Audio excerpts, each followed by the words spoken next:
ആ എന്താ പറയാ, വിനീസ് ആദ്യമായിട്ടാണ് വിനീസ് ശ്രീനിവാസൻ്റെ ഒരു പടം കണ്ടിട്ട് മോശം തന്നെ പറയാം. കാരണം സിനിമ എപ്പോഴും കാണുന്ന പ്രേക്ഷകന് എന്തെങ്കിലും രീതിയിൽ അതൊരു കണക്ഷൻ കിട്ടണം, അല്ലെങ്കിൽ ഇമോഷണലി കുക്ക് ചെയ്യണം.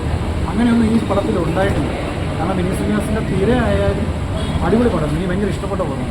അതിൽ ധ്യാൻ ശ്രീനിവാസൻ ഡിബറ്റ് ഡാൻസ്, പക്ഷേ അതിൽ നല്ല രീതിയിൽ ധ്യാൻ ചെയ്തിട്ടുണ്ടെന്ന് ഞാൻ പറയും. ഇതിൽ നോബിളിനെ കൊണ്ട് പറ്റിയിട്ടില്ല. നോബിൾ ഇതിനു മുമ്പേ വേറെ 2 സിനിമകളൊക്കെ ചെയ്തിട്ടുണ്ടെങ്കിൽ ഇതിൽ നോബിളിനെ ലീഡായിട്ട് കൊണ്ടുവന്നപ്പോൾ ആ ഒരു ക്യാരക്ടറിൻ്റെ എന്താ പറയുക പ്രേക്ഷകനെ കൊണ്ട് കണക്ട് ചെയ്തിട്ടുണ്ട്. നായികമാരായാലും അവരും ട്രൈ ചെയ്തിട്ടുണ്ട്. പക്ഷേ നമുക്ക് സിനിമ ആണെങ്കിൽ ഒരു ഫ്ലാറ്റ് ഇമോഷനാണ്, ആക്ഷനുണ്ട്, പിന്നെ വിദേശത്താണ് ഫുള്ള് ഷൂട്ട് ചെയ്തിരിക്കുന്നത്. അങ്ങനെയൊക്കെ കുറേ സാധനങ്ങളൊക്കെ ഇതിൻ്റെ ഒരുപാട് ട്രൈ ചെയ്തിട്ടുണ്ട്. മേക്കിങ്ങിൽ ഒരുപാട് ജോമോൻ്റെ ക്യാമറയൊക്കെ കൊള്ളാം.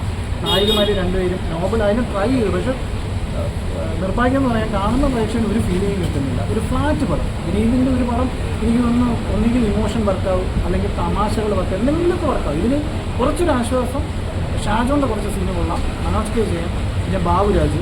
കാരണം 2 മണിക്കൂർ 10 മിനിറ്റ് പടം കണ്ടു കഴിഞ്ഞപ്പോൾ 2.5 മണിക്കൂറിന് മുകളിൽ കണ്ട പോലെ ഒരു ഫീലൊക്കെ ഉണ്ടായി.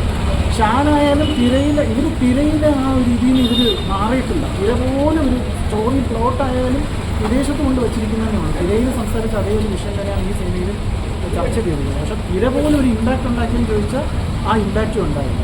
എന്തായാലും ഇതിൻ്റെ ഒരു എനിക്കൊരു ഫിലിമോഗ്രഫിയിൽ തന്നെ ഒരു ഡൗൺ സിനിമയായിരിക്കും എന്നാണ് എനിക്ക് തോന്നുന്നത്. കാരണം ഡൗൺ സിനിമ എന്ന് പറയാൻ കാരണം വിനീത് എപ്പോഴും കാണുന്ന പ്രേക്ഷകന് ഒരു ആ സിനിമ എന്തെങ്കിലും രീതിയിൽ ഇമോഷണലി കണക്റ്റാക്കാൻ നമുക്ക് നോക്കി. ഒരു നിർഭാഗ്യകരമാണ്, ഒരു ഇമോഷണൽ കണക്ഷൻ കിട്ടിയില്ല. Fall flat.